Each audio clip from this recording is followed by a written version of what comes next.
know what you're thinking.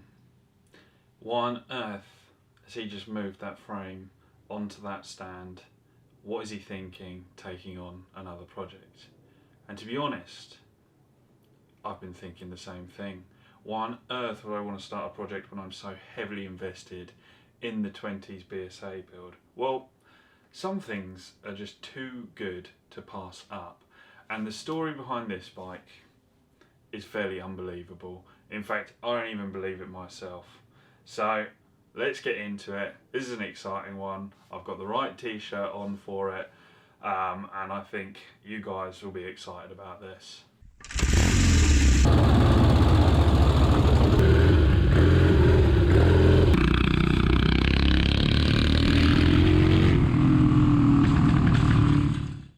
So, starting off, firstly, I'm not at the workshop.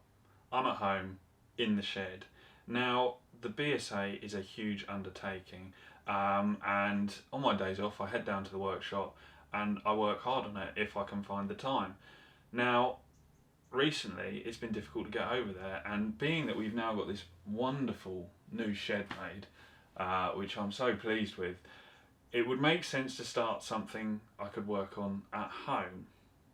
Now, that's not to say that everything for this bike can be done here. It can't. I never intended to buy this bike. It just popped up.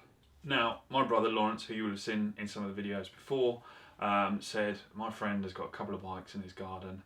Would you mind coming over and kind of having a look at them, see what they're worth? He wants to move them on. Now, you know what it's like. Anyone comes to you and says, oh, I've got a bike in the garden. It's a Triumph, it's a Gold Star. It's probably not. It's probably a Honda C90 or something like that. So when I went to the garden, I expected to find, maybe if I was lucky, a Triumph moped. However, through a hole in the tarpaulin, I could see a decent sized back wheel. So I knew it wasn't one of those, and I was not prepared for when the tarpaulin came off. So as soon as the tarp was removed, I couldn't quite believe what I was seeing. It was quite obviously a 650 Triumph in a bad state, and also a Suzuki GP125. Now, as I said, I wasn't going over there to buy bikes. I wasn't even thinking of taking anything on new, but basically what we had was something in a real rough state, and we'll get to that a little bit later on. But I kind of said, this is a very difficult thing to value, but it does still have value. And they basically said, you can have it, just take it, which is a hell of an offer, isn't it? Now, I didn't just take it, I gave them some money, because that's just not the way I am. You know, I don't want to do anyone over like that, but I did get it very cheap, under £1,000. But what I could see there, going by the frame numbers, it's matching frame, matching engine number, it is a 6T, which makes it a Thunderbird. It's unit construction, so early 60s. It was pretty dishevelled. Now, for a start, it had been in the garden for 10 years, so obviously it was seized, it was missing things. I'll pop some photos up now and you can see how I bought it.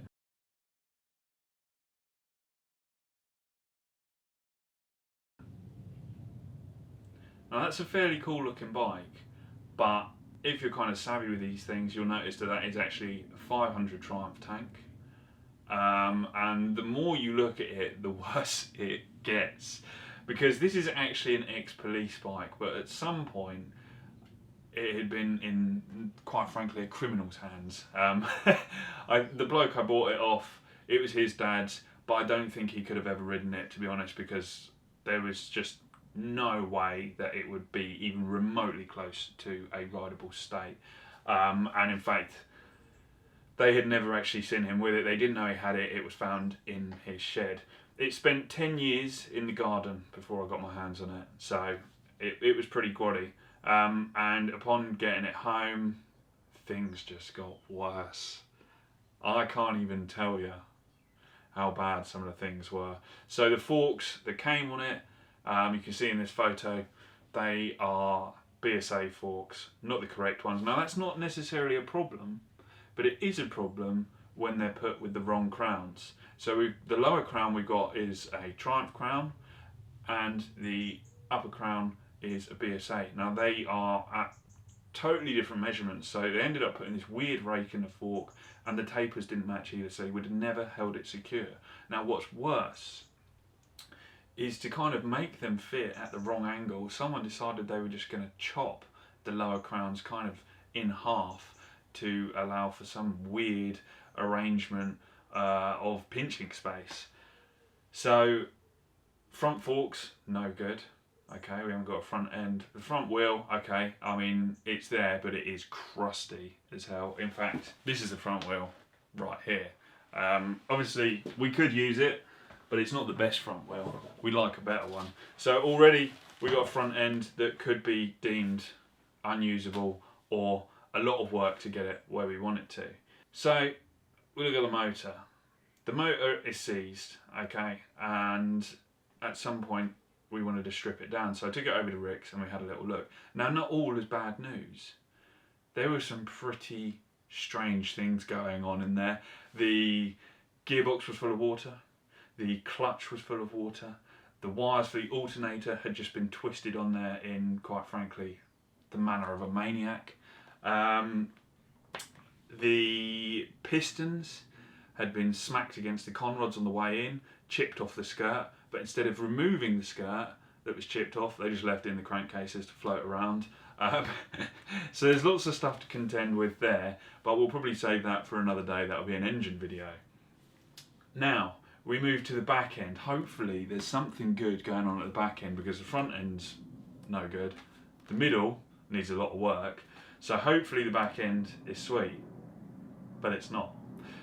If you were to stand behind the bike, this bike came without shocks. I actually took one shock to put on there and just to wheel it onto the trailer and stuff. But if you put the shocks in and you stand behind, the shocks don't sit like that, they sit like that.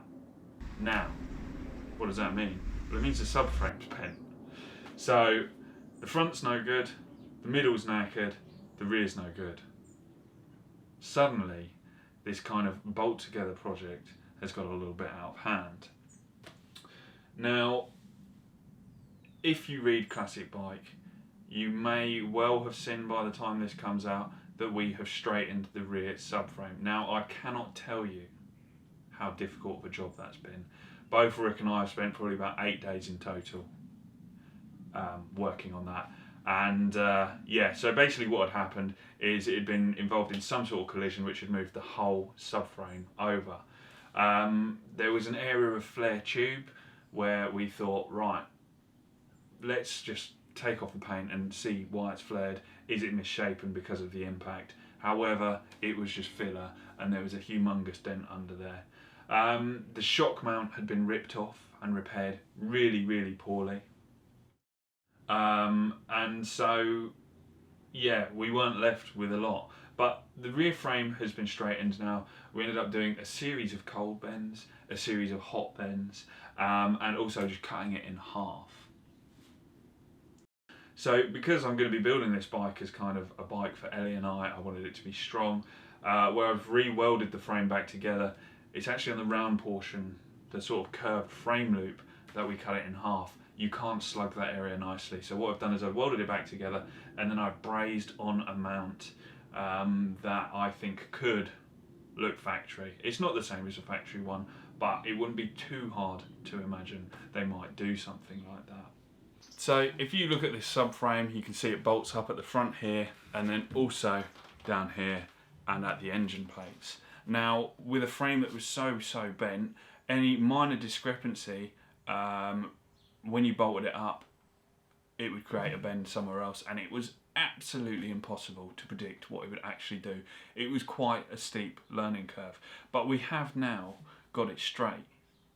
So, where does that leave us? Well, it leaves us at the point where I want to start stripping this down, I want to get it painted up, and I want to start reassembling it, because not only did this bike come along, but I've also had a very fruitful session on the auto jumbles, meaning I've now got a collection of parts which makes building things a little bit more possible.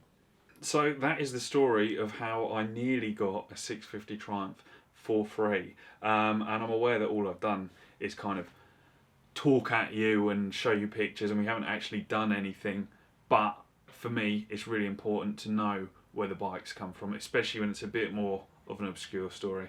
I love that sort of stuff. So if you've got any obscure stories about how bikes came into your ownership, please leave them in the comments below, because I would love to read them. Now you guys know where it came from, we can start putting it back together, and that's going to be a really, really cool process. So if you want to see that and you're not subscribed, make sure you do subscribe, because I'm going to be running this as a bit of a weekly thing from now on. And if you enjoyed the video, please do give it a thumbs up, because I really appreciate that too.